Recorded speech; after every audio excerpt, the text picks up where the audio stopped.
In 2005, Rupert Murdoch paid $580 million for the most popular website in America. 18 months earlier, that website did not exist. In 2003, a college dropout named Tom Anderson and a marketing executive named Chris DeWolf launched a social network out of a rented office in Santa Monica. By 2006, that network had done something no one thought possible. It had overtaken Google to become the single most visited website on the entire internet. Not the most visited social network, the most visited website, period, ahead of every search engine, every news site, every commercial platform on Earth. The company was called MySpace. 6 years after Murdoch wrote that $580 million check, he sold MySpace for $35 million. Not to a rival tech giant in a strategic retreat. To an ad tech company most people had never heard of, in a deal that made headlines for exactly one reason: how much money had simply evaporated. Here is the number that should stop you cold. News Corp lost roughly $545 million on a single acquisition in under 6 years. And the man who wrote the check did not blame the market, the competition, or bad timing. Rupert Murdoch stood in front of his own shareholders and said, word for word, "I made a huge mistake." We then proceeded to mismanage it in every possible way. That is not a company that lost a war to a smarter competitor. That is a company that was handed the single most valuable piece of digital real estate on the planet and took it apart with its own hands. This is the story of how MySpace didn't lose to Facebook so much as it disqualified itself before Facebook even had to compete. To understand what MySpace actually was at its peak, you need to picture the internet in 2005. There was no Instagram. There was no Twitter. Facebook existed, but only for college students with a valid university email address. If you wanted to build a page about yourself, choose a song that played when people visited it, customize the background with blinking GIFs and neon text, and rank your top 8 friends in a public ranking that caused actual social drama in actual high schools. There was exactly one place on the internet built for that. MySpace was not just popular. It was the internet's default social identity layer, a full 2 years before Facebook opened its doors to anyone outside a college campus. And Murdoch saw all of that clearly. He was not blind to what he was buying. Reports from the period describe him predicting MySpace would generate $1 billion in revenue within a few years. He was, for a moment, right to be excited. What he got wrong was everything that came next. The first decision, and arguably the most consequential one, happened within months of the acquisition closing. Murdoch's News Corp signed an advertising partnership with Google worth $900 million over 3 years, an enormous sum that instantly made the MySpace acquisition look, on paper, like a financial masterstroke. But that deal came with an obligation attached to it. MySpace now had a fixed, enormous revenue target to hit for Google's advertising placements, and hitting that target meant one thing above everything else: pack every page with ads, prioritize page views over page quality, and treat MySpace not as a product being built, but as a media property being monetized. This is the moment MySpace stopped being run like a technology company and started being run like a newspaper division. Before I continue, if you are new to Behind the Tech, please like, share, subscribe, and turn on notifications so you're informed the moment we drop fresh corporate collapse stories every week. Now back to the story. Before the acquisition, MySpace moved the way a startup moves. DeWolf and Anderson could ship a feature, look at how users reacted, and adjust within days. After the acquisition, that speed disappeared almost entirely. Former employees have described a new layer of corporate process settling over the company.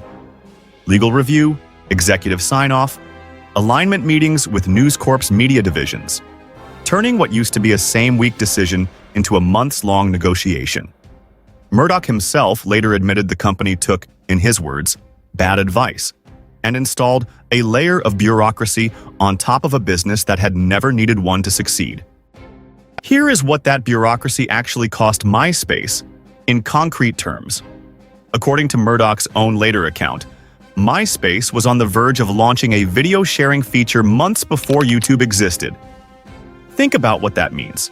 the site that would go on to be the second largest search engine on the planet, that Google itself would eventually pay $1.65 billion to acquire, was a feature MySpace could have shipped first. It didn't ship, not because the engineering wasn't ready, but because the decision had to move through layers of executives who had never built a social product in their lives. While that decision sat in a committee, a very different company was moving in the opposite direction entirely.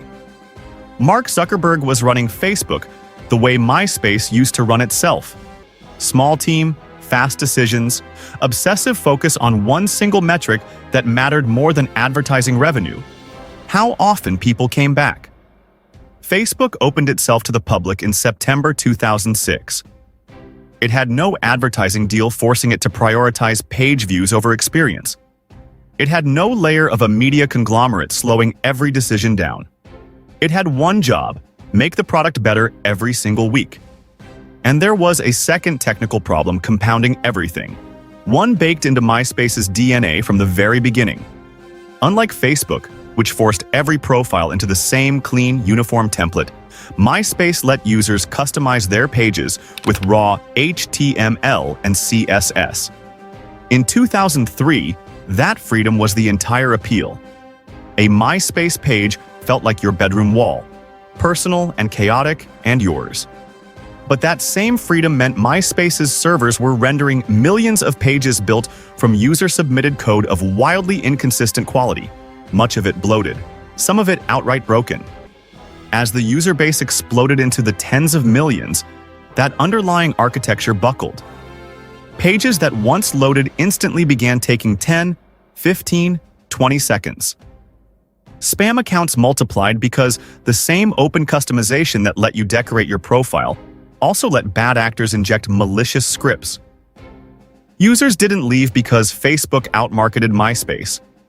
They left because MySpace had become, in the most literal sense, slow and broken. By 2008, Facebook had overtaken MySpace in total users. Anderson and DeWolf, the two people who had actually built the product, left the company in 2009, men in their 30s who had built the biggest website in America and were now watching a media conglomerate finish the job of dismantling it. Murdoch brought in new leadership, cut staff aggressively, tried another redesign.